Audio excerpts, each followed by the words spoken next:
A gente está com essa taxa de juros super alta, a gente está com risco de desaceleração econômica, né? O PIB já está começando a perder força. Como é que vocês estão vendo essa onda de RJ? Se a gente vai ter uma onda de quebradeira? Como é que vocês estão vendo esse juro alto e seus efeitos nas empresas? Muitas empresas estão utilizando como recurso até mesmo para conter a taxa de juros alta. Tem empresas que pediu RJ que estavam conosco, que estavam adimplentes. Então, claramente, a pessoa está ganhando fôlego para sobreviver. A gente aprova o crédito de uma empresa a cada 140 aproximadamente que pedem empréstimo. Nós só vamos emprestar se a gente fizer a seguinte pergunta: nós emprestaríamos para essa empresa? Sim ou não? Se a resposta for não ou tiver dúvida, a gente não sobe essa empresa no nosso aplicativo. O investidor tem que ter ganhos acima da média.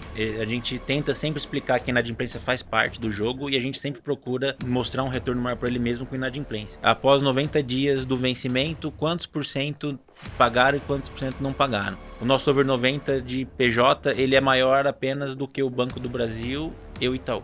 Aí deu inadimplência. Nós que fazemos todo o processo de negativação, de ir atrás do crédito, fazer toda a judicialização. O nosso propósito é mostrar para as pessoas que precisam de crédito que você ter um empréstimo não quer dizer que você está enroscado, né? A pessoa não tem essa grana para expandir, você acaba com vários sonhos. Vários sonhos. E quantas famílias estão lá dentro daquele negócio?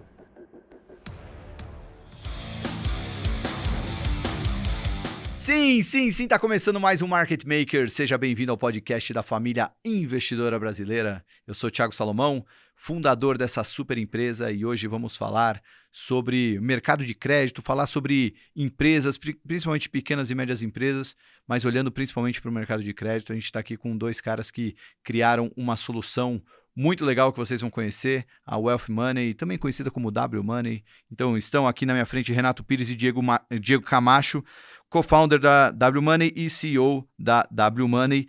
A W Money é uma fintech de peer-to-peer lending que conecta diretamente investidores que precisam de empresas que precisam de crédito, né? Então, na prática, é como se uma pessoa física pudesse emprestar dinheiro diretamente para a empresa. Não é bem ela que empresta, mas ela pode comprar essas operações de crédito e isso fica lá dentro do ambiente da W Money, né? O app. A gente até vai falar um pouco aqui para vocês verem como é fácil até a usabilidade você ter acesso a isso. E a gente vai aproveitar a expertise deles para falar sobre o momento das empresas, que acho que é a melhor forma da gente analisar a saúde das empresas é para o lado da dívida. E, bom, tá todo mundo esperando o Banco Central começar o corte de juros, mas há muito tempo a Selic está nesses 15%, e mesmo que comece o corte de juros, não deve cair tão rapidamente. Então a gente deve ter juros em 2 dígitos ainda por muito tempo, e o quanto isso está sufocando a saúde das empresas, como isso está afetando o mercado de crédito. Então, conteúdo hoje bem profundo, já fica ligado você que está na academia, está lavando a louça, andando com os cachorros, está dirigindo, já presta atenção que esse papo vai ser bem legal. Meus queridos, primeiro, Renato, Diego, bem-vindos ao Market Makers. Estão preparados para a conversa? Estamos preparados. Obrigado pelo... Vamos, nasci pronto, né? Falar de economia no Brasil é sempre um desafio, mas a gente vive aqui, então a gente precisa estar cada dia mais aí entendendo tudo, né? Sim, prazer aí falar com vocês. Vamos contribuir um pouco, falar um pouco da nossa história, né? Falar um pouco do nosso negócio. Eu quero muito que vocês expliquem, acho que o lado empreendedor é bem legal trazer, né? O que fez vocês desenvolverem o que estão fazendo, mas primeiro vamos olhar para talvez o pano de fundo do Brasil para até explicar a solução que vocês têm, né? Bom, a gente está com essa taxa de juros super alta, a gente está com risco de desaceleração econômica, né? O PIB já está começando a perder força. E a gente já vê um número crescente de pedidos de recuperação judicial e vocês, por estarem conectados ali, principalmente com empresas menores, né? Como é que vocês estão vendo essa onda de RJ? Se a gente vai ter uma onda de quebradeira, se isso vai ficar em setores específicos, enfim. Pelo dia a dia de vocês, é até legal para vocês já ir contando como é que é o dia de vocês, mas como é que vocês estão vendo esse juro alto e seus efeitos nas empresas? Legal. Como a gente trabalha com a ponta dos investidores e também as empresas que precisam de crédito que lá não conseguiu, talvez, num primeiro momento no banco, é tudo muito sensível. Então, a gente consegue identificar isso primeiro. O que eu estou falando? O dólar deu uma disparada, os investidores dão uma segurada no dinheiro, né? Muita coisa, a Selic subiu, tem uma queda nessa primeira semana. A Selic caiu, tem um aumento na primeira semana.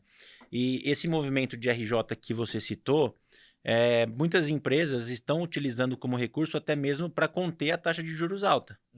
Né? A gente tem ali mais de 1.000 operações de diferentes empresas e nós sentimos isso. Algumas empresas pequenas, inclusive, empresas que faturam algo em torno de 1,5 milhão a 4 milhões ano, uma renda bem baixa ali de faturamento, pedindo RJ.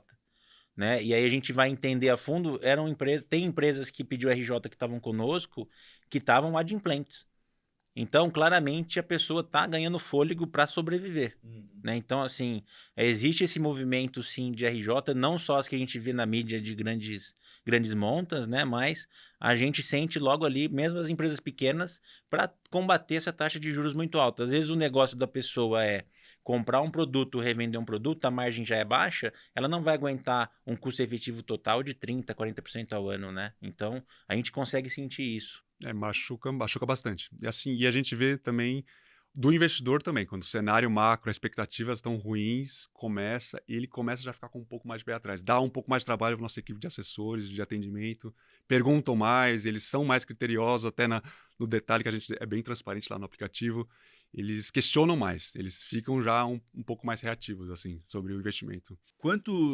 Quantas empresas já passaram ali? A conexão de vocês, eu não sei se todas as empresas que estão lá representam todas as empresas que vocês se conectaram, enfim, mas dentro ali do ecossistema da W-Money, né? Quantos milhões já foram movimentados? Quantas empresas já foram atendidas? Quantos investidores? Nós já temos mais de 1.000 operações com CNPJs distintos nesses últimos 4 anos de atuação e mais de 50 mil investidores na nossa base. Então, e isso tudo dá uma conexão de mais de 200 milhões emprestados. Uma curiosidade é que desses 200 milhões que a gente já emprestou para as empresas do dinheiro dos investidores, a gente já remunerou esses investidores em quase 100 milhões. Ou seja, que ele emprestou e a empresa já pagou e ele sacou e fez o lucro ou ele reinvestiu conosco. E um dado curioso que a gente tem uma gama o funil nosso, né, a tampa do funil a gente aprova o crédito de uma empresa a cada 140 aproximadamente que pedem empréstimo. Então, é muita gente pedindo empréstimo para a gente todo dia e a gente tem que fazer essa análise com muita cautela, porque no fim do dia nós estamos cuidando do dinheiro do investidor, né? E eu sempre falo, é uma regra lá dentro da companhia que nós temos, se tem um comitê de crédito, porque às vezes vai para comitê, né? Nós só vamos emprestar se a gente fizer a seguinte pergunta: nós emprestaríamos para essa empresa, sim ou não? Se a resposta for não ou tiver dúvida, a gente não sobe essa empresa no nosso aplicativo. E, bom, são 140 empresas, uma só passa. Uma só passa. Como é que elas chegam até vocês e como é que é feito esse filtro de análise de crédito? Porque aí acho até legal vocês abordarem bem isso, porque a gente aqui dentro do mercado financeiro sabe que crédito... muita gente gosta de conceder crédito, mas pouca gente, de fato, consegue ganhar dinheiro com crédito, né? É um negócio que muita gente fica pelo caminho, enfim. O que vocês fazem para essa análise criteriosa, de fato, também... esse que passa do 140 seja um certo o vencedor, mesmo. Cara. Na verdade, a gente tem uma premissa de empresa mínima, então... no cenário atual, a gente não empresta para MEI. Então, dessas 140, 40 a 50 são MEIs, então ela já é cortada logo de largada só por ser microempreendedor individual, porque o cara tem uma renda máxima no ano de 60 mil reais. A gente dá um empréstimo para ele, ele dificilmente vai conseguir cumprir com isso e pode até prejudicar ele numa organização com essa Selic alta, como a gente comentou. Outra pré-requisito, empresas com mais de 1 ano e meio de vida, né? Porque o cara, a gente já viu que rodou alguma coisa, tracionou alguma coisa, e faturamento mínimo de 50 mil reais mensais. Que é o mínimo para o cara. Pô, o cara tem uma empresa, ele paga um aluguel, ele tem um outro funcionário mais enxuto, então cabe ali para ele isso daí. Então, esses são primeiros filtros nossos, eu chamo de filtros duros, né? Uma primeira regra ali.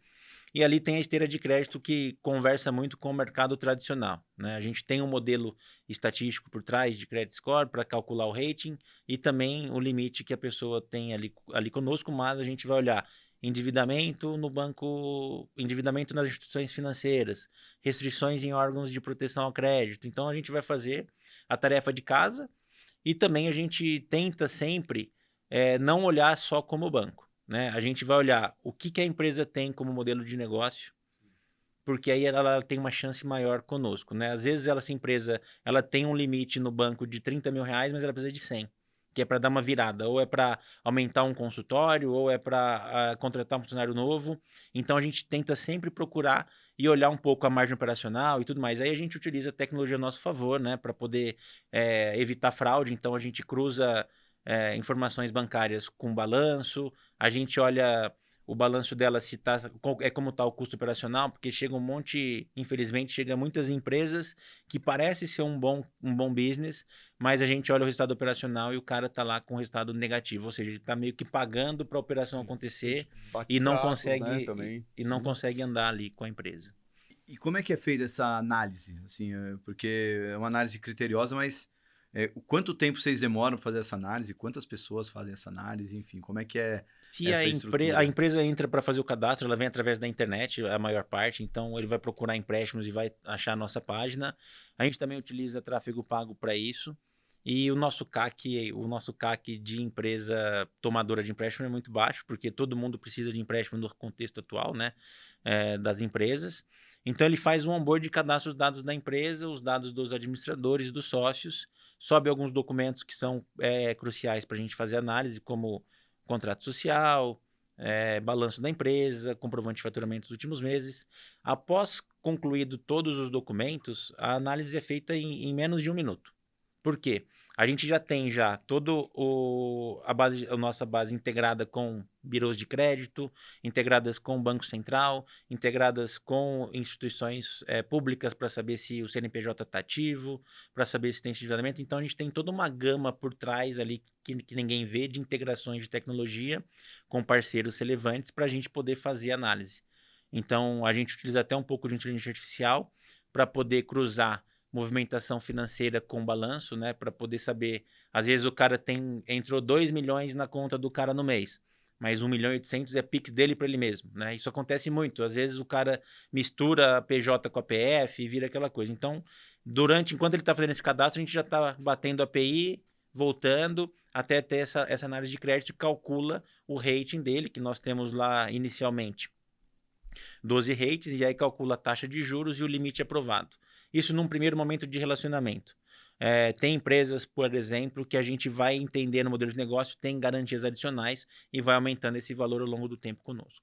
Isso eu ia até reforçar. Assim, não necessariamente quando vai para o comitê de crédito a gente precisa olhar o negócio, mas assim, a gente se aprofunda bastante no negócio para ver se realmente aquele negócio faz sentido, sabe? Pô, ele está pegando um crédito, mas lá na frente, pelo cenário que está, a empresa ela vai ter dificuldade. Claro que a gente olha os indicadores, mas eu chego até a conversar, fazer uma reunião de vídeo com o empreendedor. Você sente o feeling. Fala, aqui a gente... Aí é aquele intangível que a gente conversa, a gente senta e a gente vê e fala assim, ó, aqui a gente pode vir a ter um problema maior. Vamos conceder ou não? Vamos avançar ou não? Esse ponto que eu queria tocar, Renato, porque a análise ela é bem quant, né? Vocês usam muito inteligência artificial, usam muito critérios quantitativos para fazer a definição do rating, quanto vai ser liberado, se os dados estão corretos ou não, questão de fraude, mas tem também uma parte quali, tem uma interação ali. E aí, quem é que faz essa interação? Vocês mesmos? Tem um comitê de crédito e tem um time que é dedicado a isso. A gente tem o time comercial empresas que a gente chama, que são 2 pessoas que ficam filtrando essas informações, e o comitê de crédito é feito pelo Renato e o outro sócio nosso. Sim, eu acabo entrando. Bom, o Diego é estatístico de formação, eu sou economista, mas eu passei um período da minha carreira trabalhando em consultoria de empresa, inclusive até no Sebrae. E eu sentia, e isso acaba pegando um pouco do feeling do micro e pequeno empreendedor. E acho que me ajuda muito conversar. Eu sei que a gente não consegue, às vezes, conversar com todos, tá lá, né, ter aquele feeling completo só numa conversa por vídeo, mas assim, quando vocês falam muito até aqui, né, nos podcasts, quando você vê se o cara é dono mesmo, a empresa, se realmente, não, peraí, ele tá envolvido, a esposa também tá no negócio, não, aí ele tá querendo, porque é muito fácil falar, preciso de capital de giro, tá, X, né? Mas eu vou fazer o quê? Não, eu vou fazer uma expansão, até no vídeo que a gente tem aqui, a pessoa conseguiu um crédito e não só fez uma expansão na empresa, mas ela ia morrer, o negócio dela. Então a gente entendeu o que ela queria e, assim, e fez sentido, sabe? Então a gente vê todos os agentes que estão envolvidos e, claro, a gente olha o setor. A gente conversa muito sobre esses setores também. Você fala, não, esse setor aqui, olhando até no início que você falou do macro, esse setor aqui vai ter uma certa dificuldade, né? Então a gente tem essa parte meio intangível que não está modelada, até o Diego pode falar, mas a gente... Aí por isso que a nossa inadimplência está muito boa. É muito. Assim, eles participam mais. Eu sou o cara mais emotivo, né? Por incrível que pareça, porque você é empreendedor. Não, você é empreendedor, e aí você vê a história do outro Por lado. incrível que pareça, É muito legal todas as histórias que a gente Entendi, não, acompanha. faz A gente sentido. até fez um trabalho agora que foi muito legal a gente cair na estrada para ir no lugar do tomador lá que pegou o empréstimo, porque muitas vezes o próprio investidor, nós não consegue materializar isso, né? O aplicativo, às vezes, muitas vezes você tem indicadores, taxas de retorno e tudo mais, ele é muito frio. Então a gente foi ver, tipo, a gente tem muitas coisas legais. Teve um depoimento que o cara falou, poxa, nem meu pai acreditou em mim. Eu pagava aluguel, eu peguei o capital de giro para poder dar entrada no imóvel e hoje eu consigo usar minha cozinha para servir o almoço. E você vê o cara, assim, o olhar dele de gratidão, né? Então, é muito legal isso. Você saber que, claro, nós estamos na Faria Lima, nós estamos no mercado financeiro, nós temos um dos melhores spreads do mundo, mas você saber que, além de tudo isso, você está impactando vidas e gerando sonhos, né? Isso deixa a gente muito feliz. Até, putz, eu sou fã aqui do Marketing Maker. Veio uma pessoa aqui, agora não lembro o episódio, que ele falava que assim, o crédito é meio que uma arte, assim, né? Então, aí eu vou só explicar o contexto. Essa proximidade que a gente tem, igual o exemplo que o Diego deu, né, do empreendedor, você estando próximo dele, ele, assim, a gente não tem um dado disso, mas ele vai ter uma preferência maior em pagar a gente. Porque a gente não foi engessado, né? Não criticando os bancos, mas assim, os bancos eles têm os modelos lá e vão. Só que a gente não concedeu um crédito para ele engessado, que falou assim, é isso e pronto. Ah, não, tá, você precisa de X. A gente pode conceder um pouco menos, mas vamos ver. Você vai precisar de um prazo, a gente concede essa parte um pouco menos, a longo prazo. Você se aproxima um pouco, ele coloca a gente como preferência de pagamento. Isso aí, assim, algum episódio que até citava o Nubank, que as pessoas, ganham no cartão de crédito, eu escolho mais o Nubank para pagar. Não vou lembrar agora qual que foi. Eu lembro disso, eu não lembro qual foi o episódio. Quando de eu fato, vi isso mas aí, eu vi muito a nossa Mas empresa. é a conexão mesmo. Isso. É relação humana, né? No fim do dia, a gente tem uma responsabilidade. A nossa empresa tem um desafio maior porque nós temos dois públicos. Nós temos o investidor, a gente tem que cuidar e ter melhor retorno, e tem o tomador. Então, no fim, a gente faz uma conexão não só financeira, mas uma conexão humana, né? Tem investidores que preferem um determinado segmento, tem investidores que preferem um risco maior. Então, no fim do dia, tudo acaba em pessoas, né? E a gente acaba, assim, aí indo para o investidor. Que ele vê a gente como, eu preciso ganhar dinheiro, não é uma ONG, né? Mas é um investimento de propósito, porque a gente comunica isso para ele. Você está investindo lá, não só um capital de giro, porque ele vai fazer isso, ele tem a esposa dele que entrou no negócio, no pet shop, por exemplo. Aí a pessoa se sensibiliza, eu tenho cachorro, eu adoro. Aí você já sensibiliza, nossa, agora ele vai ter uma creche. Renato é pai de pet, ele é todo sensível. Eu Com também orgulho, sou, mas com ele orgulho, com orgulho. não pode fazer churrasco perto que o cachorro dele pega a picanha. Não, eu Pô, o gosto seu não bastante. o seu não é educado, não. O meu se cai no chão ele não pega. É. Mas vocês falaram eu queria saber quem são essas pessoas que pegam o empréstimo. Até acho que é legal deixar claro, né? É um investimento com propósito, mas o investidor que entra no aplicativo da W Money, ele está buscando uma taxa que certamente vai ser melhor do que se fosse comprar um CDB do Itaú ali, alguma coisa. Então tem esse interesse.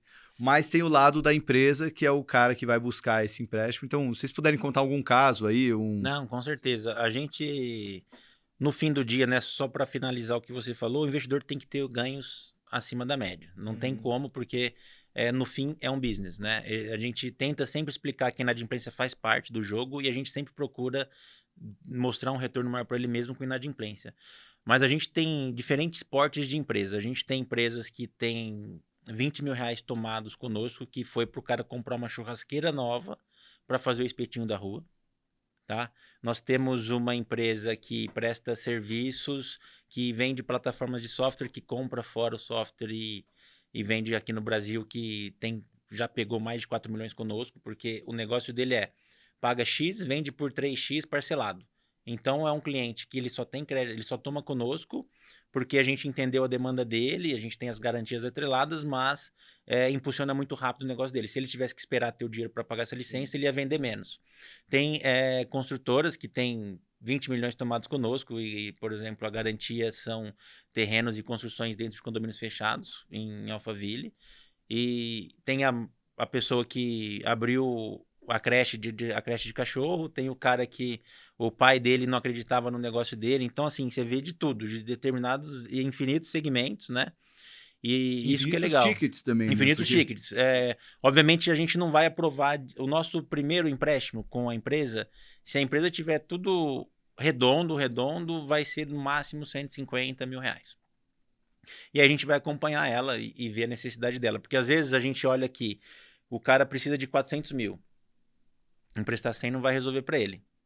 Aí, ó, você tem alguma garantia, um recebível de cartão de crédito, um recebível de boleto, um terreno, um imóvel para dar de garantia? Opa, tem. Então a gente já faz uma operação.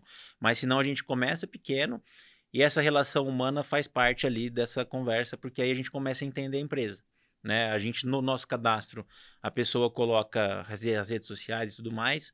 Então, tem o vídeo da empresa também. Então, a gente acaba acompanhando e aumentando o ticket. A gente sabe que uma construtora... Ela é nova no mercado, mas é de pré-moldado. Então, não tem ainda uma linha clara de financiamento nos grandes bancos. Então, a gente entra como uma alternativa, né, para isso. Então, a gente acaba, dependendo do business, a gente entra com um ticket maior, porque tem uma garantia maior para o nosso investidor.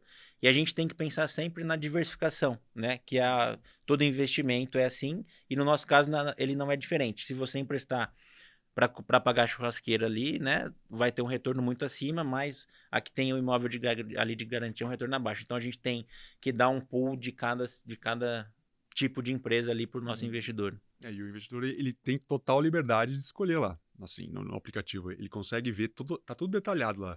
O setor, endividamento, faturamento, tem o gráfico do faturamento, ele consegue, assim, praticamente todas as informações de uma empresa, micro e pequena empresa, você tem lá para escolher. E tá o rating, tem a taxa de remuneração, o prazo, muito assim, não tem nada... É como se o investidor fosse o próprio banco dele. Isso Ele mesmo. pode ser um banco com 10 mil reais, com 100 mil reais, 200 mil reais. Ele monta a sua carteira de banco na sua pirâmide lá de risco, né, de prazos, aí ele tem que olhar muito, lógico, o risco, a liquidez que ele quer e, claro, a rentabilidade, que faz sentido para ele no portfólio, né? É como se ele fosse um banco, mas esse empréstimo já foi concedido, né? Aí... Não, esse que é o legal. A empresa faz o cadastro, a gente aprova ela, uma vez aprovada, ela é disponibilizada no aplicativo. É porque E eu fiz o teste, tava vendo lá o aplicativo, então todos esses que aparecem aqui para mim como oportunidades disponíveis... Não foi ainda. Ainda não foi. Aí a hora que pega, por exemplo, se ela quer 100 mil reais, no momento do cadastro, a gente faz uma pergunta para ela. Se caso a gente capta um menor valor, você topa pegar o empréstimo ou não? Por quê? Às vezes o cara pediu 100 mil reais. A gente fica com a oportunidade lá de em média 10 dias no ar. Uhum. Deu 10 dias, fechou a oportunidade, aí ela vai gerar assinatura de contrato. Então, vai um SMS para quem pediu o empréstimo, ele assina a cédula de crédito bancário. Neste momento, quando você investe, a gente guarda numa caixinha o dinheiro, a hora que ele assina, a gente manda para ele o dinheiro.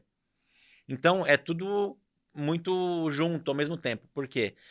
Se a gente empresta primeiro para ele, a gente está tomando um risco e depois tentando fazer uma venda para o investidor. Então, a própria resolução é sobre isso. Então, a gente faz tudo concomitante.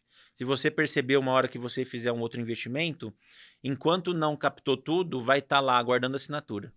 Uma vez que é assinado e o dinheiro desembolsado, aí você consegue visualizar o seu contrato. Eu tô vendo aqui, ó, vou abrir, eu abri o primeiro que apareceu aqui para mim, que é da Trieduc, Avaliação Educacional. E ela quer 250 mil reais de empréstimo e captou até o momento 62.500.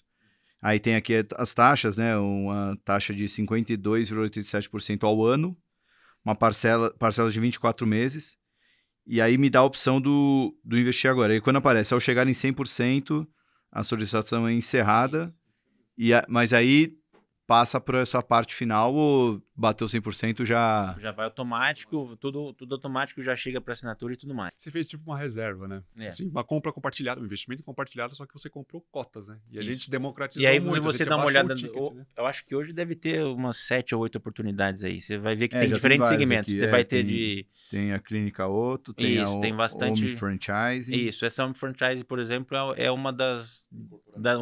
uma SPE da incorporadora que eu falei. Então, a gente explica certinho e tem a nossa área comercial atuando para tirar dúvida dos investidores, né? Legal. E o valor a barreira de entrada é baixa, né, do investidor, porque a gente faz essa captação em partes, né?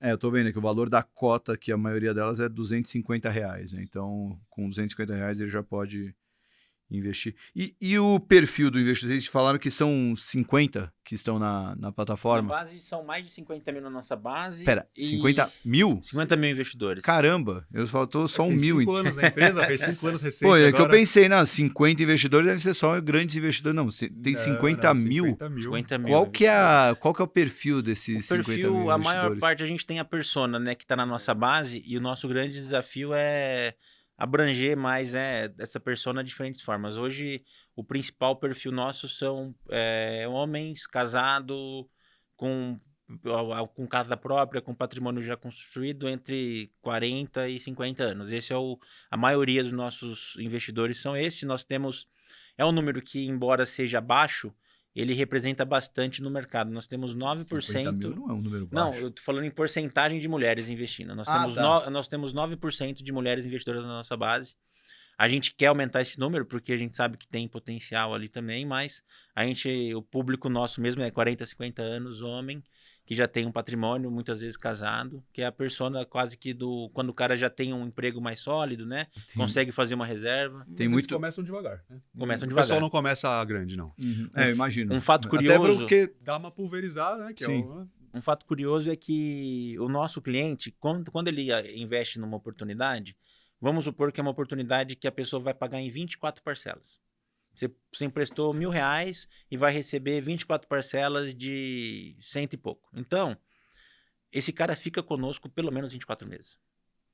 Então, por mais que a gente possa ter uma briga na relação ou ter um desconforto do investidor, a gente consegue controlar o churn muito bem. Porque ele está conosco por muito tempo. A gente não tem um mercado secundário para liquidar esse investimento dele, então ele recebe as parcelas e a gente nota que o nosso investidor no primeiro ano conosco, ele gera um resultado X para a gente. No terceiro ano conosco, ele já está gerando um resultado 4x com a gente, em relação à nossa receita. Então, a gente, só de manter um relacionamento, fazendo boas comunicações, falando, a gente tem um relatório mensal que a gente fala como está a nossa inadimplência, se teve algum fator extraordinário dentro disso. Então, a gente deixa ele sempre muito confortável com as informações da companhia. E como tá a inadimplência de vocês? E nossa- até o histórico dela, assim, eu imagino que deve ter uma média de inadimplência, mas teve algum momento nesses... já são 4 anos, né? Isso. Já 5 chegou... anos, anos mas agora. no nosso último formato 4, né? Emprestando para empresas, o começo foi mais desafiador, né? O principal indicador que a gente olha hoje é o over 90, que é o quê? Após 90 dias do vencimento, quantos por cento pagaram e quantos por cento não pagaram. É um indicador comum de mercado. O nosso over 90 hoje, ele é em torno de 4%. Para você ver como tem dados públicos disso no Banco Central, o nosso over 90 de PJ, ele é maior apenas do que o Banco do Brasil e o Itaú. Então, isso mostra um pouco da nossa celeridade e critério na nossa política de crédito. Mas nem sempre foi assim, tá? A gente não pensa que sempre foi, porque no começo, emprestando para a empresa, a gente tinha ali um over 90 na casa de 12%, 13%. Então, era mais... Só para deixar claro, o over 90 significa que se vocês têm R$100 mil ali, o over 90 de 12% significa que depois depois de 90 dias do Vocês- vencimento, 12 mil não recebemos. 12 mil vocês não vão receber. Isso, exato. Tá. Então a gente E hoje tá em 4. Hoje está em 4. Isso é muito bom porque a gente sempre está com a torneira fechada. A gente tem, eu sempre brinco, né? Uma frase mais clássica: emprestar dinheiro no Brasil é fácil, difícil é receber. Então, o grande segredo é você precificar certo a carteira. Se você conhece a sua carteira ali no detalhe, você sempre vai estar acompanhando. E a gente tem um time que fica olhando esses indicadores diariamente. Por quê? Se viu que a inadimplência subiu ou vai apontar para subir, opa, vamos ter que agora, ao invés de aceitar empresas com faturamento X, vamos ter que subir o faturamento ou aumentar a taxa de juros. Então, a nossa taxa de juros não é como a Selic, né? Mas a gente controla ela o tempo todo. É comum a nossa taxa de juros, vou te dar um exemplo, tem empresas que fazem várias operações conosco. É comum a empresa, num mês, pegar uma taxa X e depois no outro mês, ela pegar uma taxa um pouquinho mais baixa ou um pouquinho mais alta, porque a gente está sempre precificando o nosso rate. A gente vê qual que é a exposição, por exemplo, dessa recorrência na empresa, para ir calibrando, assim, o tempo todo fica calibrando, o tempo todo fica em cima dos números, assim, porque nossos clientes são os dois, né? A gente fica no meio, o cliente é o investidor e o tomador. A gente tem que atender as duas partes da melhor forma e manter ele. Aí esse número que a gente tem 50 mil clientes e eles recorrentes é muito reflexo disso. Não, assim, já deu para entender muito melhor o modelo de negócio de vocês, mas quero voltar para a parte da economia. Eu até estava vendo aqui o histórico da Selic aí nesses 4 anos aí, né? E, enfim, a gente teve lá talvez a aberração do juro a 2%, o juro voltou a ficar 2 dígitos e está aí desde então. E aí, quando a gente falou de setores, né? Tem alguns setores que vocês de fato nem olham assim, nem passa aí no crivo, ou vocês gostam de olhar cada caso ali? A gente acompanha o setor, né? Então, por exemplo, no ano passado e primeiro semestre desse ano, a gente viu que o segmento de peça automotiva estava tomando mais crédito. Então a gente liga um alerta. Por que está tomando mais crédito? E já tinha feito operação no setor ali nesse setor específico. Então, a gente falou, opa, nesse setor não vamos atuar por um tempo, até ver como que isso funciona. E hoje ainda assim, ainda estão pedindo muito empréstimo. Por quê? É uma margem baixa, ou uma Selic alta, a taxa vai ser alta, ele não vai conseguir pagar e vai sufocar, né?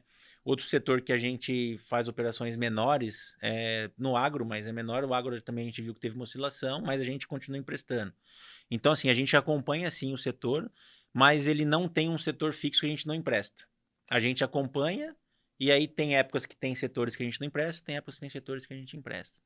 Obviamente tem uma política de prevenção à lavagem de dinheiro e o nosso QIC que a gente, por exemplo, a empresa que tem ouro relacionado, a gente nem analisa porque então a gente segue ali o básico, né? O arroz com feijão bem feito. Mas a gente olha essa pergunta, a parte macro a gente olha bastante, assim, a mortalidade desse setor por algum motivo. Tem um exemplo muito legal que é o imobiliário. Sim. O imobiliário, em 2023, a gente não estava emprestando. Né? E também nem tinha uma procura conosco. Por quê? Quando você tem uma taxa mais baixa, que estava um pouco mais baixa lá atrás, 4 anos atrás, eles tinham muito acesso a crédito. Então a gente não conseguia nem competir. Hoje que a gente teve o mercado ficou mais aquecido, né? Entre as construtoras, só que a taxa está alta mesmo nos bancos. Então a gente passa a ser uma alternativa. Tem casos que a empresa vem para trocar a dívida. Né? E tem casos que a gente consegue ali absorver e dar um valor maior para ela. Isso aí que você falou dos bancos, é uma dúvida também que eu tenho sobre o quão bom para vocês é a taxa de juros alta. Quer dizer, deixa eu corrigir aí. Taxa de juros alta acaba não sendo muito bom para todo mundo, mas, por outro lado, os bancos saíram desse mercado. Né? A gente vê os bancos cada vez mais restritivos a crédito, fechando a torneira. O quanto isso abre espaço para vocês? Talvez eu melhorei um pouco a pergunta. Legal. Tem 2 pontos aí. Você citou um pouco quando a Selic estava baixa. Naquele momento nosso, a gente tinha mais investidores e menos tomadores. Hoje, com a Selic alta, a gente tem menos investidores e mais tomadores. Por quê? O investidor, a gente tem um tesouro direto hoje pagando uma fortuna. Então, por que eu vou tomar um risco maior aqui se eu posso ter um negócio bom aqui, né? Mas o banco, e os dados que eu vou falar são públicos, se a gente olha, talvez a gente vive numa realidade que a gente não tem acesso, mas a taxa média de capital de giro que os grandes bancos emprestam para pequenas e médias empresas, ela é de 7,5% ao mês. A gente não cobra 7,5% ao mês nem no nosso pior rating.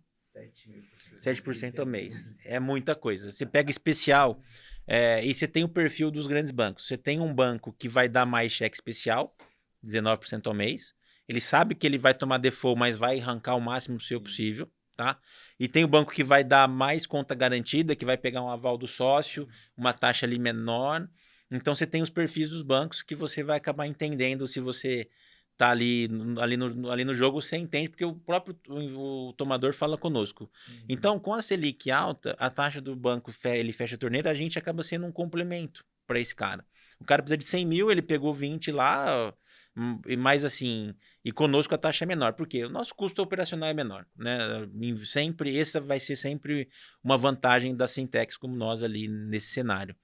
Então, a gente acaba absorvendo um pouco disso, mas a Selic, se ela baixar para nós é melhor porque a gente aumenta a nossa receita, que a gente consegue ter uma margem no spread melhor e ser competitivo ainda com o banco. Então, em relação ao banco, com a Selic agora e o banco com a torneira fechada, vem mais demanda para a gente. Então, a gente acaba tendo uma oportunidade. Mas com a Selic baixa, a gente também consegue pegar essa demanda dos bancos.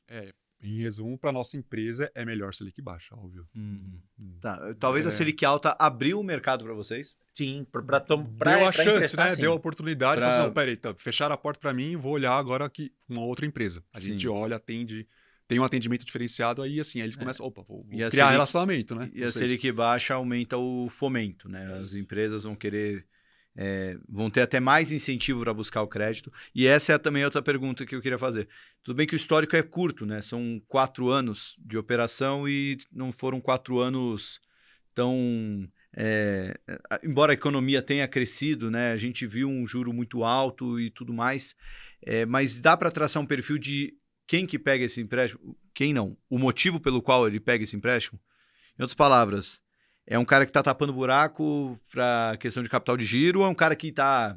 O cara que comprou a churrasqueira ali para crescer? O maior motivo, o que a gente mais aprova, e aí obviamente a gente olha depois o histórico que confirma isso, é quem está expandindo a empresa. E aí o que paga, o que são mais adimplentes também é esses caras, tá?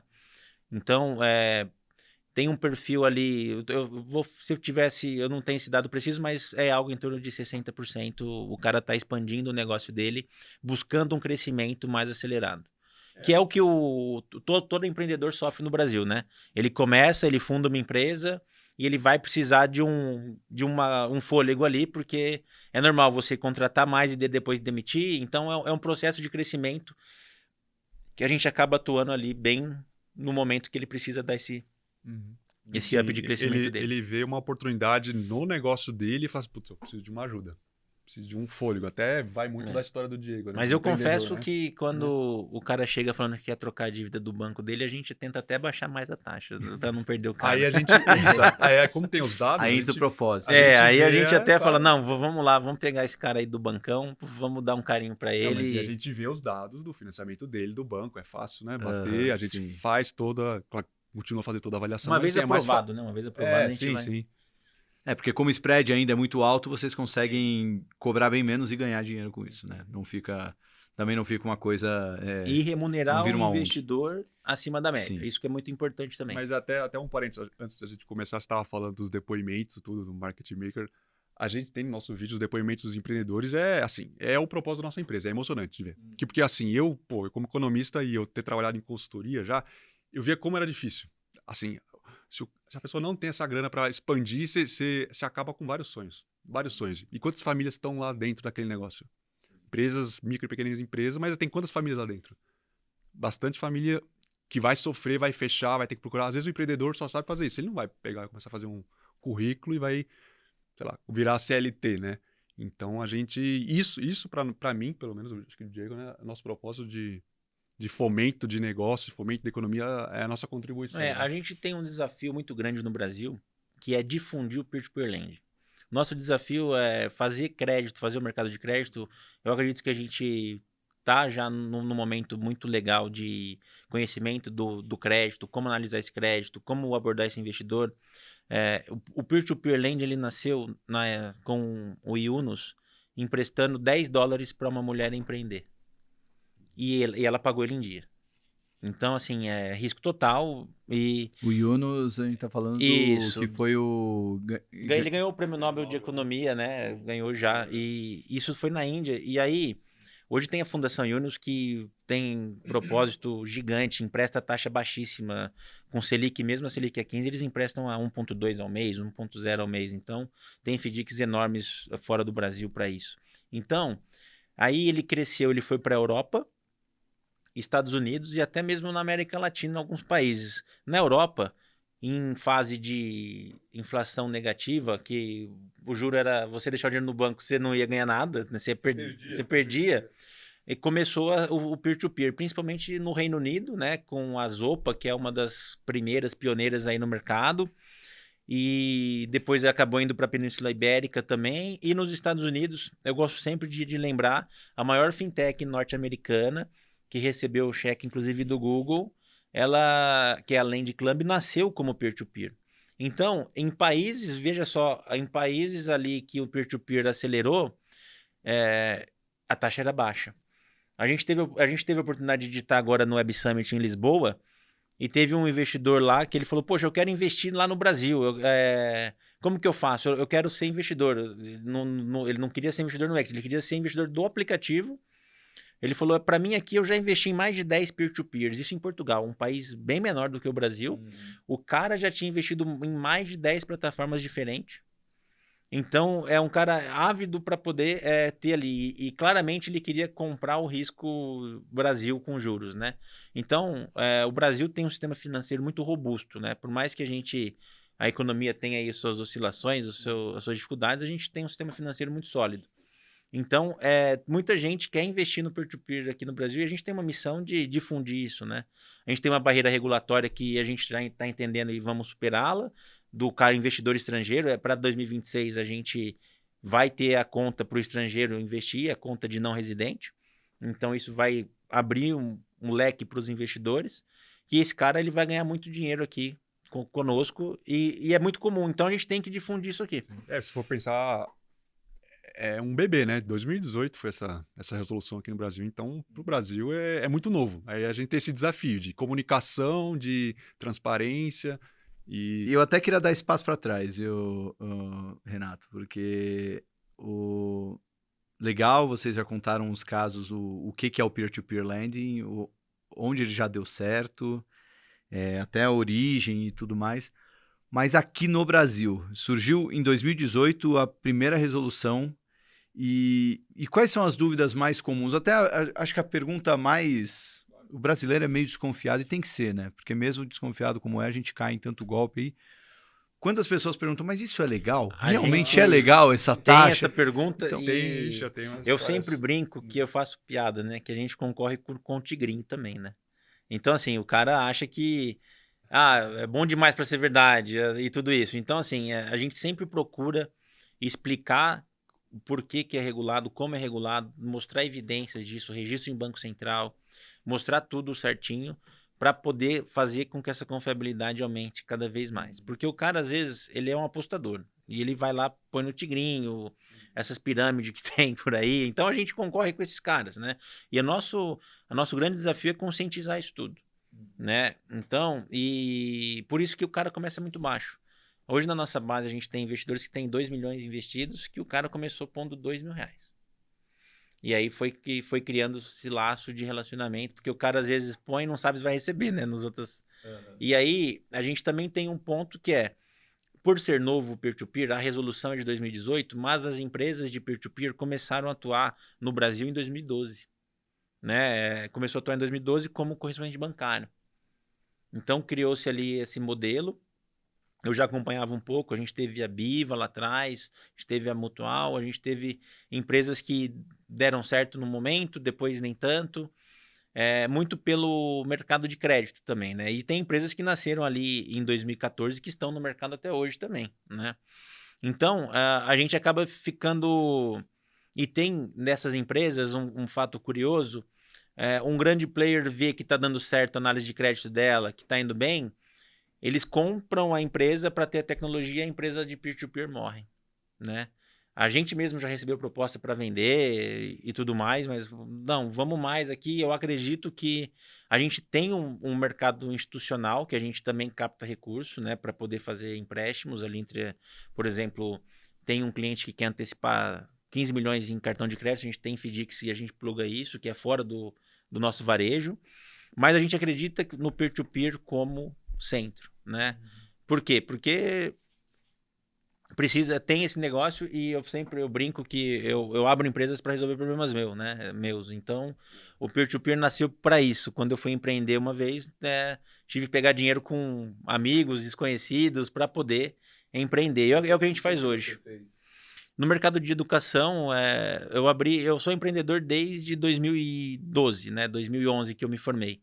Eu me formei na faculdade e já fui empreender com empresa de pesquisa. Depois não deu muito certo, depois eu vim para São Paulo, fiquei um tempo trabalhando como CLT, foi um grande aprendizado e crescimento profissional, sempre coisas vinculadas a dados e tecnologia. E aí, em 2015, eu fui abrir a empresa, eu falei, tá, eu fiz aqui, era uma coisa relacionada ao que eu estudei no TCC, na faculdade e tudo mais, mas e aí, para fazer o que eu precisava de grana. Na época, investimento baixo, tipo, tinha que fazer 80 mil reais, pegar 80 mil reais para fazer uma prova, mas não tinha. Fui no banco, na PF não tinha esse limite, conta PJ tão pouco, né? Então foram diferentes pessoas que me emprestaram esse dinheiro e pôs a empresa de pé, né? Então aí depois disso, quando eu vi as primeiras empresas e a resolução, eu falei, opa, acho que quero fazer isso também, né? Então aí tem todo... É prazeroso pra gente como empreendedor atuar num mercado tão legal, né? Que é o financeiro e também trazendo algum propósito para isso. Sim, a história do Diego é bonita, assim. Eu entrei depois, né? Na parte, ele me chamou depois para... Mas eu já tô desde o início da fundação, né? Mas quando eu vi o negócio, eu falei, não, eu tava nessa parte, sou economista, mas passar na consultoria, eu falei, não, é um jeito de eu poder contribuir um pouco mais, que você ficava até o assim, tô ajudando fazendo consultoria, mas e aí? Que mais? O cara precisa de grana, para não quebrar o negócio, que nem eu te falei, para as famílias continuarem tendo o seu dia a dia, seu bem, né? Seu bem básico, né? Que é o ganha-pão. E aí, quando foi isso, eu falei, não, eu topo, vamos. Aí começamos a trabalhar, começamos a estruturar. E assim, tá dando muito certo. Aí, até a sua pergunta, não sei se o Diego era isso, respondeu tudo, mas que mais pergunto? Já pergunta até, ué, mas isso não é uma agiotagem? Assim, e se meu dinheiro não... Se eu não receber meu dinheiro? E o que realmente bancariza isso aí? Eles não usam bancarizam, mas assim, o que valida isso? Aí a gente explica da CCB, a gente tem nossa equipe comercial que explica que é a CCB que bancariza, que é a cédula de crédito bancário. Bom, mas se vocês quiserem trazer essas explicações aqui, acho que é válido também, assim, quando perguntam sobre se é agiotagem não é porque o juro é mais baixo que do banco, né? Eu até gravei um vídeo falando, pensa que é agiota, Você sabe que, não sei se é, mas os maiores agiotas são os bancos, se a gente for pôr a conta no papel, se for tá? botar no... Tem aplicativos aí... É que talvez o banco, a maneira dele recuperar o dinheiro seja um pouco mais leve que mas, os por agiotas, exemplo, vou dar um exemplo, tem um Não, aplicativo verde que Sim. é 14% ao mês a taxa. Né? Mas aí tem... Eu ia falar outra coisa aqui, assim, aí a grande pergunta que tá mais recente agora, é falar assim, tá, e tem FGC? Eu falei, não, a gente não tem o fundo garantidor de crédito, até agora tá bem, né, em voga esse assunto, mas a gente tem, igual o Diego já falou, eu comentei, a gente tem garantias reais, a gente tem garantia de recebível de cartão de crédito, que a gente até pode falar aqui, e assim, tem garantias que, assim, aval do sócio, porque assim, caso a inadimplência, e assim, e o importante também, eles perguntam, tá, e deu inadimplência? Nós que fazemos todo o processo de negativação, de ir atrás do crédito, fazer toda a judicialização. Que assim, quem investe tem que saber que há o risco da inadimplência, isso existe. Talvez a preocupação maior é se, dando certo, ele vai receber o dinheiro, que talvez seja o risco do, não é bom demais para ser verdade? E aí a questão de explicar... A gente sempre busca o exemplo mais simples. Fala assim, ó, quando você vai pedir um empréstimo no banco, antes dele liberar o dinheiro, você assina um documento. Esse documento chama Cédula de Crédito Bancário. E aí a gente explica que é regido por isso. Então, a gente faz a cédula de crédito bancário entre o investidor e o tomador. E a resolução de sociedade de empréstimo entre pessoas que permite isso. Que é a pessoa física emprestar para a empresa emprestar para a empresa.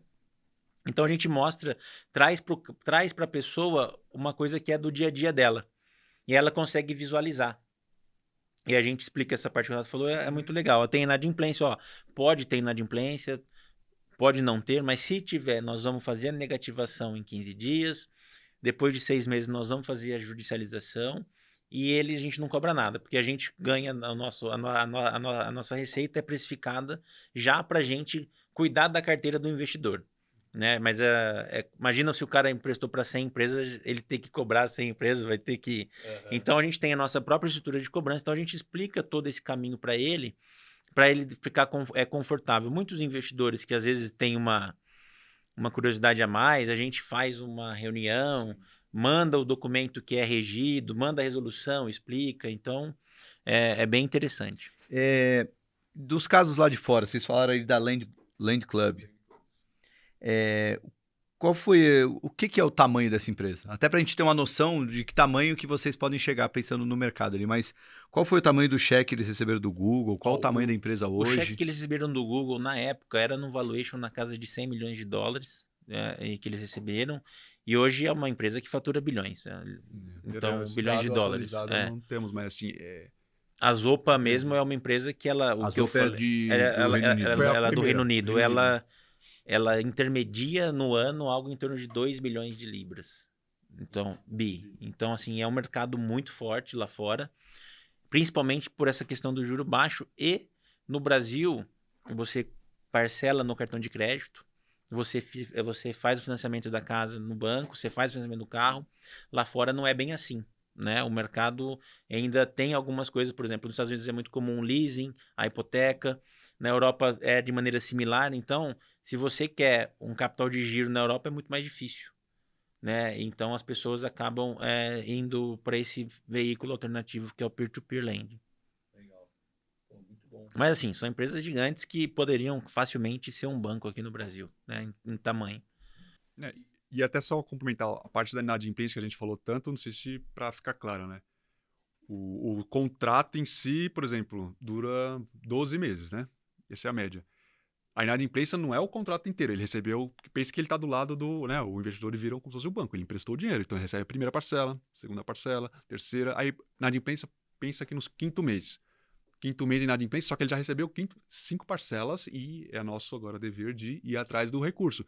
E a gente recupera esse recurso. Recupera muito. Pegando as garantias, a gente consegue trazer o recurso de volta e vai diretamente para o investidor. Então, assim, não é aquela inadimplência, é uma aposta. A gente nunca gosta dessa frase, não, é um investimento em crédito porque privado. Ele vai ganhando. Você vai ganhando. E a gente tem, a rentabilidade média é muito alta dos investidores. Tem dois comparativos, assim, óbvio, em dimensões muito diferentes, mas quando a pessoa compra um CDB, né, uma cota de CDB, ela está emprestando o dinheiro dela para o banco emprestar para uma empresa. Normalmente, a maior parte dos CDBs é o crédito privado ali, né? Então, de maneira similar, aqui ela não está pondo num CDB da W Money. Ela está escolhendo para quem ela vai emprestar. Vai direto. Então, ela vai ter um rendimento em uma empresa X% acima do CDI, outra Y%, e ela consegue fazer a própria carteira dela. É como se ela... É uma renda fixa e ela consegue fazer ali a carteira em cima desse montante. Na nossa precificação, a gente sempre tem algumas travas. Como, por exemplo, o investidor ele nunca pode pegar uma cota, tipo 100% da empresa e emprestar para ele. Porque ele vai ter uma alta concentração. Então, ele tem um número de cotas limitado a investir em cada empresa. E na carteira dele, se a gente está vendo que o cara às vezes depositou 100 mil reais e colocou só a empresa de risco C, não vai. Então, a gente vai direcionar ele para investir em empresas de risco menor, para que no final do dia, mesmo com inadimplência, ele tenha uma rentabilidade acima da média. E de maneira similar, a mesma coisa podemos usar como, por exemplo, a Bolsa de Valores, né? Você vai lá e compra a ação da empresa de maneira diferente, mas você escolhe a empresa que você quer emprestar o seu dinheiro. Então, a gente sempre usa essas comparações, que é legal para o investidor entender a dinâmica. Porque o cara está investindo em negócio, né? Bolsa, estão de bolsa, Mas legal que vocês falaram do exemplo da Bolsa, porque era bem a pergunta que eu ia fazer. E até uma coisa antes, desculpa, até a questão do banco. Você que é analista, qual que é a fatia, quanto que o banco ganha no crédito, né? Não sei se você chegou a ver, por exemplo, na média, o banco ganha quanto que a fonte de receita dele, percentualmente, ele ganha a receita de crédito, receita de tesouraria. É alto. É bem alto. Bem alto, sim. Chega a ser a 50% a 60%, depende do... Assim, aí você vê como que... Ah, e aqui que a gente está fazendo, o exemplo do Diego. Ele capta via CDV produtos e empresta via cartão de crédito imobiliário, crédito pessoal. Então, assim, aí a gente está colocando o investidor com essa oportunidade de colocar o dinheiro e tirar esse fator inicial, que é o banco que está captando para um CDB, por exemplo, mesmo que nem eu te falei, tem o FGC, mas a gente tem garantias reais também, tem garantia de recebível de cartão de crédito. As pessoas podem brincar de ser banco, só que um banco mais bonzinho. Isso, um banco. E ainda ele investe em empresas e fala, não, estou investindo com propósito, estou colocando dinheiro para ajudar o negócio, que é a economia real, que é o maior, percentualmente, é o maior que mais tem no micro e pequena empresa. Pode ter um efeito positivo para os bancos na questão de imagem, né? Porque as pessoas vão parar de odiar banco, né? Porque elas vão poder ser banco, né? Então vão entender a existência do banco, né? Talvez vão questionar o tamanho do lucro, mas não vão questionar o modelo de negócio. O banco existe para resolver muito problema, né? O mercado de capitais está aí, né? Acho que é a maneira mais democrática de você juntar quem tem boas ideias com quem tem capital para acelerar essas ideias. Sem o crédito, como que vai fazer?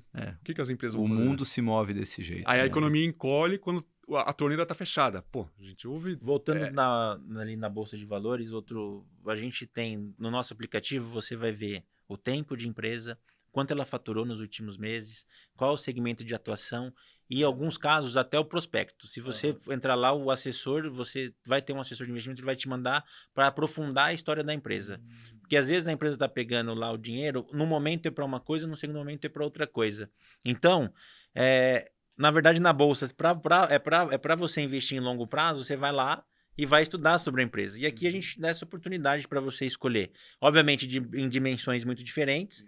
E a grande diferença é que na Bolsa você vai ter a renda é variável. No nosso, a renda é fixa. E o cara, assim, não precisa fazer um valuation. Lá as informações estão mais batidas, né? Ele não precisa ter uma expertise de fazer uma avaliação de uma empresa, assim, que é diferente de você avaliar uma empresa listada em Bolsa. Não, mas o ponto que eu queria tocar sobre essa questão da Bolsa é o seguinte, né? Eu entendi totalmente a comparação, mas na Bolsa tem muito analista que faz esse trabalho de falar, pô, tem 300 empresas aqui, mas eu acho melhor você comprar essa. A gente aqui no Market Makers mesmo faz esse trabalho ali e hoje coloca isso no nosso fundo de ações ali, né? Hoje a gente tem um fundo com 14 empresas, você fala que são 14 dentro do universo de 300, 200, a gente diminui bem ali, são menos de 10% do mercado tá ali entre as nossas preferidas. Vocês pensam num cenário ideal que a W-Money tenha tantas oportunidades ali que fica até difícil para o cara tomar a decisão por conta própria e tenha seus próprios analistas, não analistas da W-Money, mas analistas de mercado, que falam, avaliando, sim. Dentro dessas 50 oportunidades, pô, essas 3 são as que eu mais gosto para um horizonte de longo prazo, essas 3 para curto prazo. No momento, a gente tem os assessores que fazem essa orientação. Eles são internos. São internos, porque a gente também, né? Mas a maioria é interno. Precisa ter para o cara não ter uma carteira legal. Então, o assessor faz a carteira. Tem investidores que é o cara que, assim, ele já tem um patrimônio legal e ele coloca lá R$200 mil e fala para o assessor, diversifica aí para mim. Então, o assessor tem essa responsabilidade. A responsabilidade da W-Money também com isso. Então, a gente vai direcionar. A gente está agora lançando em janeiro de 26 o nosso assessor de inteligência artificial. A gente está seguindo um movimento que todo mundo está seguindo, que é meio... não tem que ter isso, né? Então, o investidor vai entrar no atendimento e nós vamos pegar o histórico de investimento dele e basear com risco para recomendar o investimento para ele. Uhum. Então, a gente está nesse cenário. Um desafio que a gente está agora é como que a gente faz, né? Seguindo a toada ali que a gente quer de difundir o peer-to-peer, a gente chegou em um patamar que a gente tem um valor intermediado por mês, que a gente cresce, mas em velocidade menor. A gente quer agora ir para ter uma parceria com escritórios de agentes autônomos, para poder ser ali um produto mesmo, né? E aí a gente está vendo como a gente fazer isso para que mais pessoas comecem a fazer esse trabalho ali conosco de uma maneira de expansão, né? Mas até que você falou, eu acredito, crescendo o peer-to-peer mesmo, vão surgir isso aí mesmo. De ter, pensa, casa de research e microcrédito, analistas de microcrédito. Então ele vai falar de nós, vai falar de outras empresas e vai falar assim, esse mercado, você, assim, é um analista de peer-to-peer que consegue analisar bem e recomendar coisas de... Na verdade, hoje esse analista, ele existe invisível, que são os grupos de WhatsApp. Tem os grupos de WhatsApp de peer-to-peer que a gente está infiltrado em alguns, e se uma empresa atrasa, vai para esse grupo. A galera falou, investi lá na tal empresa, essa empresa não pagou, eles avisaram se está cobrando ou não. Então tem ali a linha da fofoca, né? Então os grupos de WhatsApp tem ali, tem um grupo que a gente tá que tem 400 investidores, tem outro que tem 50 investidores. Então a gente fica ali só observando, mas rola esse comentário entre os investidores, que o investidor que tá no peer-to-peer, dificilmente ele tá em uma plataforma só. Mas eu acredito muito no que você falou. De Da novo hora. negócio, uma casa de research de microcrédito. Mas é legal como tem essas novas vertentes desse mercado, né? Que lembra um pouco um episódio que a gente fez com o Shane Zaher, um dos maiores nomes do setor de educação no Brasil, né? Tudo que ele construiu. E ele fala que uma coisa que mudou hoje, que não tinha na época dele que ele começou, são os grupos de WhatsApp dos pais de alunos. Ele falou, esse talvez seja o maior risco que tenha numa escola. Você não pode perder o controle de grupos de WhatsApp de pais de alunos. Então sempre tem que ter algum infiltrado ali, alguém para saber o que está sendo dito ali, que enfim, é uma adaptação à realidade. Até mesmo do atendimento, pessoa, porque às vezes o cara está inflamado e o nosso público, embora a gente pensou num formato, o nosso propósito é mostrar para as pessoas que precisam de crédito que você ter um empréstimo não quer dizer que você está enroscado, né? Grandes empresas usam endividamento para crescer.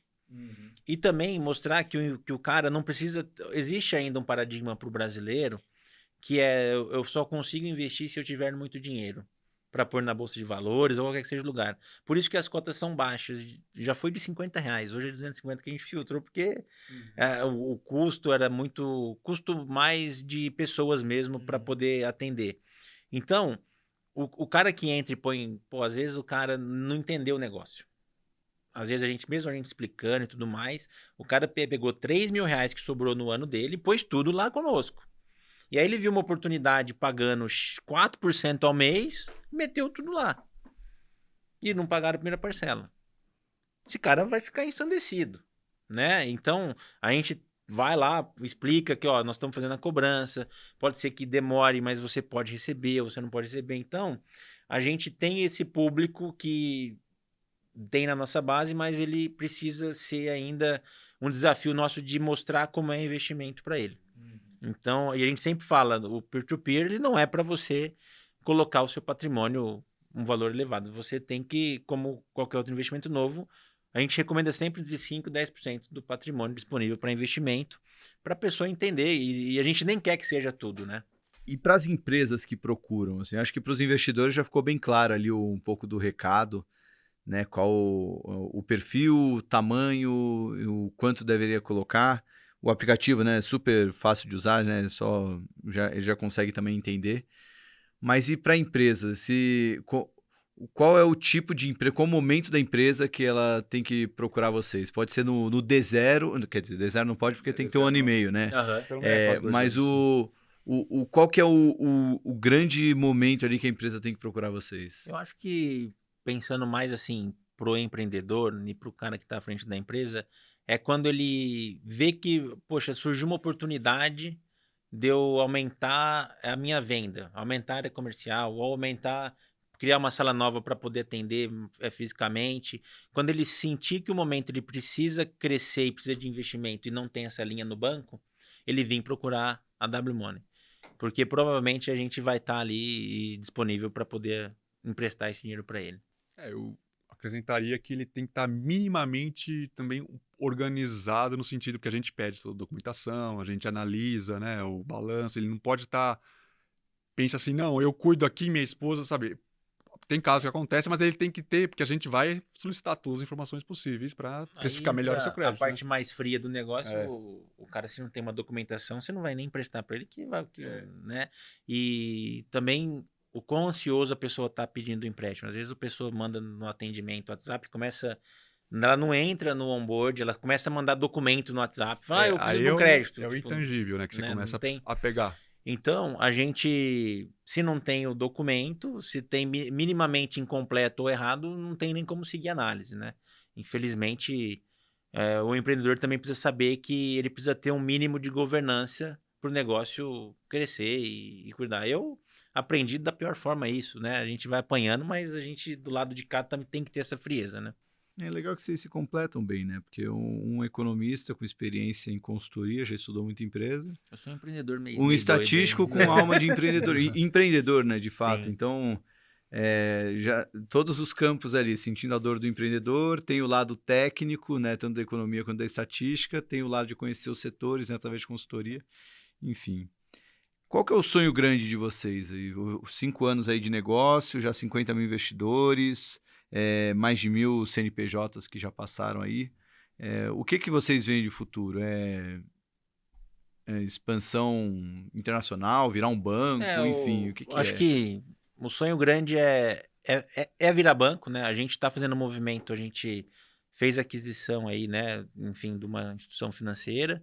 A gente não pode falar que ainda está tudo aí nos trâmites, mas é crescer um passo de cada vez. Não pode falar o nome da instituição, Isso, né? não Porque pode falar o nome já da falou. instituição, mas a gente não... É um passo de cada vez, tá em lugares além do Brasil, né? Expandir essa fronteira, eu acho que...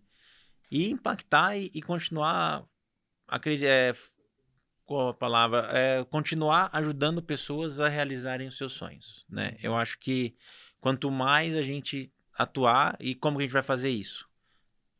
Crescendo, sendo banco, atuando em outros países, esse é o caminho, né? Não tem... embora o mercado brasileiro ele seja muito grande, o mercado de crédito 3 trilhões, o mercado de crédito aí no Brasil, mas a gente, como empreendedor, a gente quer sempre ser desafiado, né? Então, agora a gente já foi 2 vezes para o Web Summit em Lisboa, fazer essas conexões, estamos avançando para poder começar ali na parte mais ibérica, estamos falando também com a América Latina, principalmente Colômbia e Peru, que tem um mercado similar ao nosso, do ponto de vista o financeiro um pouco mais atrás, mas com possibilidades ali regulatórias. Então, a gente que é um caminho que no Brasil é mais difícil pela barreira de entrada, né? A resolução do Banco Central não permite que um peer-to-peer de fora entre no Brasil, mas as resoluções de fora permite o peer-to-peer daqui ou abrir lá em outra resolução, né? E fazer essa investidor de fora. Imagina para um investidor da Europa que ele tem 3% ao ano de retorno, tendo 20% de retorno ao ano no Brasil, ou mais ou menos. Então, é uma diferença muito grande. Então, a gente consegue usar isso a favor e fazer essa globalização que acontece já normalmente, né? Legal. Eu só completaria assim, tudo isso que o Diego falou e ainda não perder esse viés nosso. Você falar, pô, vocês estão falando aí que vocês querem virar um banco, mas não perder todo esse viés que é o nosso início mesmo, né? Nosso acho propósito, que, né? Vamos lá, a gente não pode... Tem banco e tem banco, né? Acho que Sim, mas tem é tudo... difícil, né? O banco tem facilidade. Imagina se a gente consegue ter mais recursos para emprestar para mais empreendedores da nossa política que funciona, né? Então, acho que tudo é muito relativo do ponto de vista, né? Eu colocaria até, desculpa, eu colocaria algo ainda em cima, voltando pelo meu viés, de conseguir fazer algo a mais ainda depois, porque se você coloca dinheiro para o empreendedor e não tiver uma proximidade, uma certa... Né, não necessariamente ter uma consultoria, mas mais uma mentoria, estar um pouco mais perto, porque senão você coloca o dinheiro igual Eu colocar acho numa que frigideira, colocou o dinheiro, ele... uma resposta mais direta tentar algo nesse sentido, para ajudar mais, né, os negócios. ser o maior peer-to-peer do Brasil e da América Latina. Acho que esse é o grande objetivo, né? Talvez o pessoal, a gente, né, complementar, eu sempre falo, se a gente se propõe a fazer algo, a gente tem que dar o nosso melhor, né? Então, acho que esse seria ser o maior. Aí eu entendo essa questão da conexão, porque pode até eventualmente virar como se fosse uma escola de negócios ali, né? Ajudando o cara a ele não se tornar um inadimplente, porque ele fazendo bom uso do dinheiro, vai remunerar melhor a sua base. Eu já pensei muito nisso. A execução, quando você vai escalando, é complicada. Mas hoje em dia a gente consegue, né, automatizar várias coisas, mas a execução é um pouco difícil. E também há uma outra coisa. Você faz uma execução de, né, montar um plano de ação para a empresa, só que você precisa um pouco do acompanhamento. Não precisa estar lá do lado do empreendedor, mas você precisa acompanhar, porque senão as coisas não acontecem. Isso eu percebi muito. Você monta a melhor estratégia possível. Vamos executar? Vamos. Não executa. Bom, acho que a única coisa que ainda ficou pendente para mim de dúvida é vocês falaram de virar um banco, né? Caso tudo dê certo. Mas um banco também pode virar um peer-to-peer, certo? Ou... Sim, hoje no Banco Central a gente tem, por exemplo, a divisão de instituições, né? Então você tem um banco múltiplo, que tem as premissas, que são os grandes bancos, por exemplo, Itaú e tudo mais. Tem as cooperativas, que é outro nicho. Tem a sociedade de empréstimo de pessoas, que é o peer-to-peer lending. Tem a sociedade de crédito direto, que são as SCDs. Tem as financeiras. Então, é um passo... E as diferenças são, por exemplo, a nossa sociedade de empréstimo de pessoas, ela não carrega a responsabilidade do risco. O que eu quero dizer com isso? Eu estou conectando as pontas. Eu não posso garantir para o investidor que ele vai ter aquilo ali. Já a SCD, ela empresta o próprio dinheiro de acordo com o que ela tem no balanço em capital de patrimônio líquido.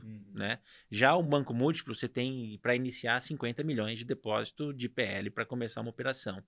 Então, a financeira, também como banco múltiplo, ela pode captar um CDB a mercado. Então, ela põe lá e distribui nas plataformas para pegar esse dinheiro e emprestar.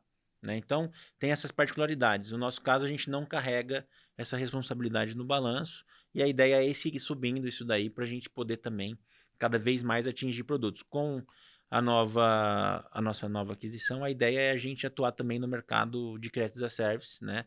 Crédito como serviço, por quê? A gente sabe fazer crédito. A gente está há 5 anos no mercado. Ninguém sobrevive 5 anos no mercado de crédito brasileiro se for um aventureiro. Então, é uma validação para a gente esse tempo todo, esse crescimento. Então, agora a gente quer fazer um processo de fintechização das empresas que precisam também para a gente dar esse suporte. Então, a gente vai começar a atuar como companhia numa outra vertente, não deixando o peer-to-peer, atuando sempre no peer-to-peer crescendo, mas também começar outras linhas ali que vai fazer com que a gente cresça, faça essa escadinha ali dentro da matriz regulatória, vamos pensar assim. Da hora. Bom, muito bom. Meus queridos, vou entrar agora no ping-pong, mas já deixa aí o convite, o aplicativo. Vocês também têm... Qual o melhor canal para saber de vocês? Além de baixar o aplicativo, né? Vocês baixam como o Wealth Money, né? O aplicativo da nosso Instagram, nosso Instagram, Facebook. o Wealth Money Brasil, Facebook, as redes sociais, o nosso canal de atendimento. Se entrar no nosso site vai ter lá, a gente vai tirar todas as dúvidas. E muito investidor, até quando chega, acho que uns que vão assistir aqui, eu falo com eles, não com todos, porque a gente tem nossa equipe de assessor, mas me passam, eu entro junto na reunião, então assim, a gente coloca a cara e tá junto. Eu faço várias reuniões com investidores, então a gente tem um acesso bem tranquilo com eles. Muito bom. Renato Pires e Diego Camacho, agora é a hora do ping-pong. Vocês estão preparados? Eu não sei se eu ensaiei com vocês. Eu mandei as perguntas antes Você mandou, do ping-pong? mas eu ajudei o Diego, que eu falei, Diego, eu sou fã e eu sei. Então tá. Quais são as perguntas, mas o Diego... Não, eu gosto de ou não avisar, ou avisar muito antes. Porque aí o cara já se prepara bem. Porque se eu aviso só 1 hora antes, fudeu, o cara fica tenso. Mas gera bastante dúvida, né? Pra escolher. O ping-pong a gente sempre pergunta livro, música, convidado e a maior gentileza que fizeram na vida de vocês. Só lembrando, nossos queridos espectadores, a gente tem todas as recomendações de livro na nossa biblioteca. Vai aparecer aqui na tela o QR Code ou tem um link na descrição para vocês acessarem. Ou vocês podem mandar um e-mail, contato@mmakers.com.br, pedindo a lista de livros que a gente tem, né, 297 episódios. Pelas minhas contas, é livro pra caramba na nossa biblioteca. Primeiro, um livro de mercado. No meu caso, como bom estatístico, o Sinal e o Ruído, né? Que fala de... Já foi bem recomendado. Então aí... Nate Silver, né? Eu gosto bastante. Também li já. Assim. Deixa eu separar aqui, então. O Diego recomendou Sinal e Ruído. O meu já foi, acho que recomendado muito, é o do Nassim Taleb, no Arriscando a Própria Pele. Acho que para mim foi bem... Abriu muito minha mente, apliquei muito na minha vida, no negócio, investimentos pessoais também. Foi uma grande imersão. Muito bom. Taleb sempre uma boa recomendação. Sim, e o livro reler também, né? E o livro Tema Livre? O meu é O Gene da Matemática. É um livro pouco conhecido. Ele faz associação entre como que a gente tem a noção do senso numérico e do senso de linguagens, né? Uma parte que me tocou muito desse livro, a gente usa uma parte do cérebro para armazenar as palavras do nosso dia a dia, que são mais de 350 mil. E então, por exemplo, você fala garfo, já vem na sua cabeça. Mas a outra parte do cérebro a gente usa para fazer a parte numérica. E a tabuada você não vai vir na sua cabeça como a palavra. Então, uma parte igual do cérebro armazena mais de 350 mil palavras, mas você não consegue decorar a tabuada 100%. É um livro legal para ler É um ou livro só legal, pra tem estatístico? várias. isso Não, eu é não super. li. Não precisa ser estatístico nem nada. Ele vai te mostrar, ele mostra que a criança começa a ter senso numérico vendo através de um brinquedo maior ou menor. Tem os testes que você faz para saber o seu senso numérico ali, é muito legal. Que da hora, eu vou procurar. O gene da matemática. O gene. O Gene, da matemática, é bem legal. Essa é a primeira vez, sem dúvida nenhuma, a É primeira pouco vez. conhecido. Esse livro, quem me indicou foi uma professora minha do ensino médio. Eu falei que eu queria prestar estatística, ela me indicou e eu empresto para todo mundo que eu vejo e tem oportunidade. O autor é o Kate Devlin. Isso aí. Ele tem traduzido também o livro. Eu já achei traduzido. Vale muito a pena. Infelizmente, parece que ele... Não vai achar. Se quiser, eu te empresto o meu. Sério? Empresto. Pô, eu vou querer, viu? Porque livro Não acha, emprestado, é muito difícil achar. eu priorizo na leitura. É isso. Porque eu tenho uns 120 livros ali na minha estante do próximo livro. Aí, se eu pegar um emprestado, não, esse aqui eu tenho que ler logo. Eu lembro Já. que esse livro eu comprei ele com a minha mesada, no ensino médio ainda, então, e me marcou muito. Pô, vou aceitar, viu? O empréstimo. Com certeza, eu mando pra você que vale a pena. Cobra a taxa que vocês cobram na W Money, não a taxa que os bancos cobram. Pra ver se vai devolver ou não. E você, Renato? O meu, eu acredito que não foi recomendado também, chama O Fim do Alzheimer. O Fim do Alzheimer, esse não foi recomendado. Bom, tem o aspecto que minha mãe tem Alzheimer também. Foi assim, pra mim foi, além do caso familiar, mas assim, ele me esclareceu muito, assim, até... O livro, ele é muito o que você lê, que você incorpora e que você vivencia, né? Uhum. Ele aborda a questão alimentar, a questão de estresse, de sono, as doenças que podem ocorrer degenerativas no cérebro. E foi assim, ele apresenta várias alternativas que você pode lidar com a doença, que é muito séria, não só com remédio. Aí ele explica para um leigo, eu não sou, óbvio, né, da área, mas e me abriu muito a mente e como, assim, valorizar o presente, porque, assim, quando você entra num estágio mais avançado dessas doenças, né, degenerativas, é bem complicado. Então, para mim, foi muito bom. E também é assim, quando tem a parte mais emocional, também tem mais emotivo. Você aprende, né? Não, você mas aprende, é uma imersão diferente, sabe? E não é um livro grande, tá? E não é um livro que você vai falar assim, putz, eu vou ler muita coisa de medicina, vai encher o saco, não é. Assim, é bem fluida a leitura. Enquanto você... aliás, muito, muito legal você compartilhar, assim, dá para sentir a sua emoção. Eu já comprei aqui o livro, já comprei 2 até. O Guia Prático, o passo a passo para estimular a cognição e reverter o seu declínio. Esse eu não li. Oi? Esse eu não li. Não, tá. é que é o o complemento. prefácio, tá bom. Você quer outro nome de livro. Desculpa. É o livro do... É esse aqui, né? Do Dale Branson, deve ser, né? Isso. E ajuda bastante, até a parte alimentar, a gente estava conversando em off aí, que você está cuidando, tudo. Você repensa o que você come. Uhum. Muito. Muito mesmo.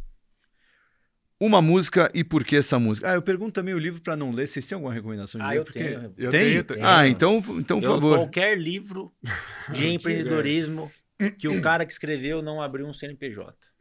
Eu sou completamente contra os empreendedores de biblioteca. Livros de empreendedorismo de quem não empreendeu. E vai depois querer dar palestra. Não tem sentido para mim. Eu tive uma discussão uma vez, num evento, que o cara tava falando, não, você precisa, para abrir uma empresa, você precisa ter 12 meses de caixa operacional para poder abrir a empresa. Tá. Imagina nós hoje, a gente tem um custo operacional de R$600 mil. Imagina a gente juntar 6 milhões para abrir a empresa. Como é que você vai juntar 6 milhões num cargo de analista no Brasil? Com família e tudo mais. Então, assim, para mim ali ficou claro que... E os caras não sabem nem o que é junta comercial. Então, eu não... Normalmente, por mais que tenha conteúdos talvez legal ali, mas... Como entretenimento pode ser bom, Com entretenimento, mas não, exatamente. Uma música e por que essa música?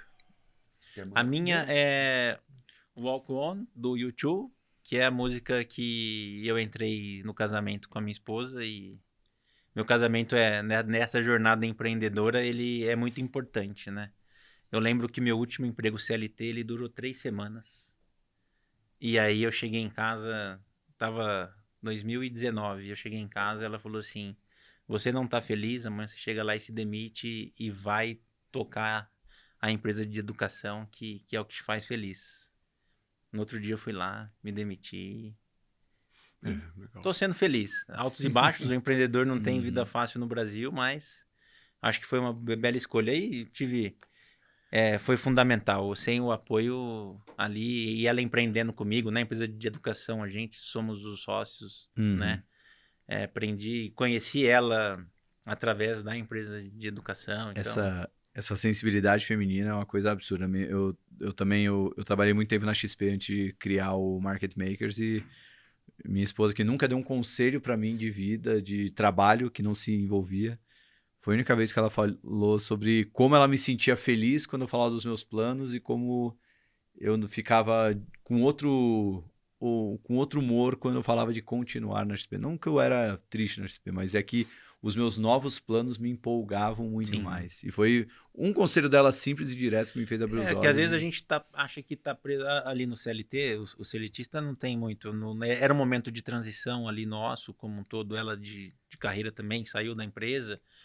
E aí a gente ficou sem a renda do CLT, né? Então, tipo, às vezes você se sente preso, pô, eu vou deixar de ter, era um bom salário, né? Mas foi fundamental essa decisão aí. E você, Renato, qual a sua música e por que a música? Então, eu sou muito fã dos filmes do Rock Balboa, inclusive, a mesma coisa. Aquela Gonna Fly do Rock Balboa, aquela bem clássica, instrumental. Renato, você vai na casa dele, você entra e você vê um quadro do rock. Não, calma, aí eu entrei com essa música no meu casamento. Minha esposa falou, sério mesmo? Eu falei, sim, essa mesmo que eu vou entrar. Tem um significado, assim, além da infância de ter assistido muitos filmes do Rock Balboa. Inclusive, meu cachorro tem um nome, não é Rock, mas ele é do personagem, é o nome é Dolph, né? O Ivan Drago, sabe? Dolph Lundgren, que ele é husky siberiano, aí tem russo, eu falei, não. E muitos amigos me chamam de Dolph, Tem né? foto, se você põe o Renato e o cachorro do lado, eles se parecem. Muitos amigos me chamam de Dolph, né? Eu tenho o apelido Dolph por causa disso, que é o Drago lá do filme. Então, eu entrei com essa música, as frases do rock foram muito importantes, assim, pra mim, pros meus irmãos, assim, pra gente. Assim, o estilo, né? De você apanhar, mais de apanhar do que de bater. Nossa, são muitas frases clássicas. Eu falei, essa é a música ideal pra eu entrar num momento importante da minha vida, que foi o casamento. Que maravilha, entrar num casamento com uma música de um filme de boxe, acho que remete muito... Não, nos meus votos tinha coisa também. Ah, é? Opa! Tinha frases, tinha todo o contexto, né, do casamento, mas tinha frases também. Que maravilha. Foi a música. Agora a última pergunta. Um convidado que vocês gostariam de ver aqui no Market Makers. Cara, eu sou Sugestão muito fã de convidado. de Fórmula 1, né? O Rubens Barrichello. Cara, eu sou louco pra entrevistar o Rubinho. Ele é um dos pilotos mais injustiçados Sim, do Brasil. Exatamente. Ele, depois do Senna e Piquet, talvez ele é o melhor piloto brasileiro. Eu tive a oportunidade de acompanhar a carreira dele, né? Eu acompanho Fórmula 1 desde os 5 anos de idade, que tem um apego familiar ali, né? Que tinha... E eu segui mesmo... Eu não sou o cara que o Senna morreu e acabou a Fórmula 1. Então, eu acho que os últimos... Desde os meus 5 anos de idade, eu devo ter perdido 1 ou 2 grandes prêmios. Eu tive a oportunidade de ver alguns em locos aqui no Brasil, principalmente Monza, mas ele é um cara que eu acho que... Pô, da hora. Vamos fazer esse podcast chegar no Rubinho e a gente faz essa entrevista aí com o Rubinho. Eu acho que no meu casamento ele falou, pô, vou perder a Fórmula 1. Eu falei, pô, Diego. Eu assisti no aplicativo da Fórmula 1. Ele tinha comprado e não foi. Aí eu falei, Diego, também não, né? Ele perguntou pra mim, ele perguntou a data do casamento, ele estava marcando a data do casamento, eu não sabia que ia ser no mesmo dia da Fórmula 1, senão eu pedia pra ele mudar também. Não ia. Tinha esse poder. Mas era em louco, eu assisti do aplicativo, tava tudo certo. E você, Renato, seu convidado? O meu acho que tá um pouco batido aqui, que é o Paulo Guedes, mas eu acompanho até ele antes e assim, depois, até quando ele fez tudo o que fez, né, na época do governo, assim, época de guerra, como ele conseguiu lidar com tudo. A comunicação dele, eu acho. Tem gente que fala, não, ele fala demais.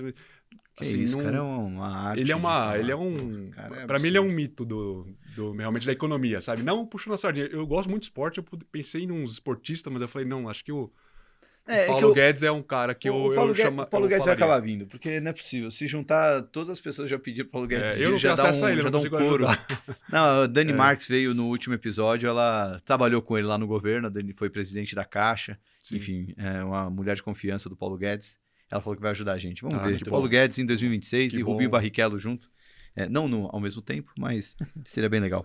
Para fechar o nosso papo direto e reto, qual foi a maior gentileza que já fizeram na vida de vocês? Cara, talvez eu mude um pouco o contexto aí, mas ela aconteceu numa reunião de trabalho. Eu tava lá, eu sempre fui muito fominha no trabalho quando era CLT, né? Então, fizemos uma análise no fim de semana todo e esse diretor tinha acabado de chegar, fomos apresentar a análise para os presidente e vice-presidente da empresa e toda a parte que estava errada ele falava que era ele que tinha feito e a parte que tinha certo ele me dava parabéns lá e era eu que tinha feito a parte errada, né? Então isso fez eu mudar um pouco o meu olhar sobre como gerir pessoas e como tocar a vida dentro do ambiente de trabalho. Da hora. Legal. No meu, eu pensei bastante, vou pensar algo, né, quando está já entrando na carreira profissional, que tive bons gestores, mas eu puxei lá atrás que para mim não teve um pacto em si, uma gentileza, mas eu sou o irmão mais novo, né? Meus irmãos falaram, não, a gente se ajuda e pronto, qualquer dificuldade, a gente foi, então acho que foi isso. Seus 3 irmãos, né?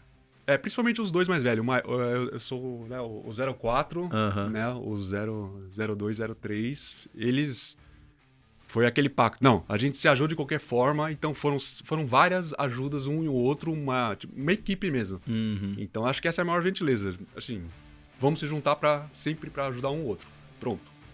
Legal. Tiveram várias. Da Então, hora. assim, além de admirar eles, acho que eu colocaria isso. Da hora. Bom, desse jeito emotivo e fofo, a gente termina esse super papo. Parabéns pelo que vocês estão fazendo aí com a W Money. É legal Obrigado. esse acesso, essa democratização. Quem quiser saber mais, bom, já falei aqui do aplicativo, mas tem também as redes sociais da W Money. Nas redes sociais é Wealth Money, né, para encontrar. Isso, Wealth Money Brasil. Tá. BR, Wealth Money BR. E, bom, valeu demais. Espero que vocês tenham gostado e sucesso para vocês. Obrigado. Obrigado. Sucesso também. Você que veio até o final já sabe, né? Joinha no vídeo, se inscreve no canal que o Market Maker está crescendo e quer crescer ainda mais. Toda terça, quinta e domingo eu tô aqui com um episódio novo, sempre às 18 horas no YouTube ou na sua plataforma de podcast favorita. Até a próxima e tchau!